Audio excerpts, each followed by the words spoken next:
Hey everyone, this is 43 Alley, and this is my story of how I broke free from religion. And it starts when I was a boy. I grew up in rural Appalachia in the South, where you can't drive 2 blocks without coming across 2 or 3 churches. Now I had teachers push evolution to the end of the curriculum and then not teach it when there wasn't time at the end of the semester. In elementary school, which was a public school, we had missionaries once a week, which meant that this 90-year-old woman came in and she played church songs and told Bible stories for an hour. The only student who didn't have to go was the only Catholic student who went to my school. And all the other Baptists said, she's going to hell. I always knew in the back of my mind, something wasn't right about that. There were all these other denominations out there, and they all thought the other ones were going to hell. So what did that mean for somebody who worshiped a different God? Now look, I like my pediatrician, but what did that mean for him? I didn't want to think about it. You know, it's a lot like Santa Claus. I remember one weekend driving with my dad to deliver a bunch of baseball equipment to about 10 or 15 different houses. My dad was Little League president, and we got him this shipment of bats and gloves and balls and something for all these different coaches and teams. And as we were driving around, I remember him saying, "We're like Santa Claus, delivering presents." And I thought, wow, you know, we're only taking stuff to 10 houses and it's taking all day. And then I thought, wait a minute, wait. I have 30 kids in my class. There are 2 other classes in my grade. That's 90 houses. There's other grades in my school. There's other schools, other counties, states, countries, continents. Dad, how does Santa get gifts to billions of kids in one night?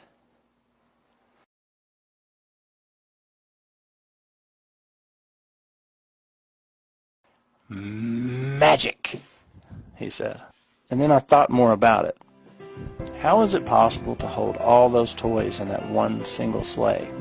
I mean, Toys R Us needs a whole building, and that's just toys for my town. Why does Santa Claus not get the poor kids very much? But then, see, I get back to school, and all the other kids who believed in Santa Claus, they reinforce the fact that he does exist. And because a lot of other kids believed it, hey, it must be true. Then as I got older, the religious stuff started to bother me. Why is religion geographical? You can point to a country on the map, and you know right away what their religion is. It seemed to me that if the universe is so frickin' big, and there's one God who did it all, and he's got this one little favorite speck of dust that's floating out there in one little minuscule galaxy, you'd think that they would all follow him. And then there's dinosaurs. They were around for hundreds of millions of years. There's no dinosaurs in the Bible, not one. Yeah, I know, in the book of Job there's a behemoth and a leviathan, but if you have half a brain and you read that, you know they're talking about a hippopotamus and an alligator. Look, dinosaurs ruled the earth for millions, hundreds of millions of years. There should be 5 dinosaurs per page in the Bible. And if you don't want to call them dinosaurs, then you should call them something else and describe specifically what these things are. Plus there's 65 million years between the last living dinosaur and the first living human. 65 million years. That's a lot. The Bible says the earth is 6,000 years old. That's wrong. 6,000 has happened 766,666 times. Why is the God in the Old Testament such a prick? Why did people back then have to sacrifice bulls? Why does everybody think Noah's Ark such a great story? Okay, Santa's sleigh again. How could all those animals fit into one ark? Now remember, I'm an 8-year-old thinking this, and it's not just, my brain just can't accept it. I remember asking my grandma if Noah had 2 bears, or if he had 2 grizzly bears, 2 polar bears, 2 Kodiak bears, 2 Gobi bears, panda bears, sun bears, brown bears, Komodo bears, black bears, spectacle bears, sloth bears, Tibetan blue bears. It was God's magic. We're back to magic again. It seems to me, for the rest of my young life, every time I had a question about religion, I got the magic answer. So I slipped into the mindset that maybe stuff in the Bible were just morality tales. See, that's a slippery slope. That made me ask, well, if that's not true, then what else isn't true? So I went from calling myself a Baptist to a standard Protestant. Then I was non-denominational. And then I said, I'm not into the whole organized religion thing, but I'm very spiritual. By the end of university, I was calling myself agnostic. You still couldn't use the A word back then. I think the thing that actually did it for me was just taking the time and sitting down and thinking about the concept of hell. It is the most grotesque, insulting, mind-numbing, ridiculous concept that anybody could ever come up with. That there's this place, okay? If you don't follow a certain rule or pray a certain way to a certain God in a certain manner and say certain things, that you go there forever and you burn in pain and agony for eternity. Now, meanwhile, your friends and your family, they may be there with you, but you won't know it. Or they may have done the right things, and they'll be in heaven.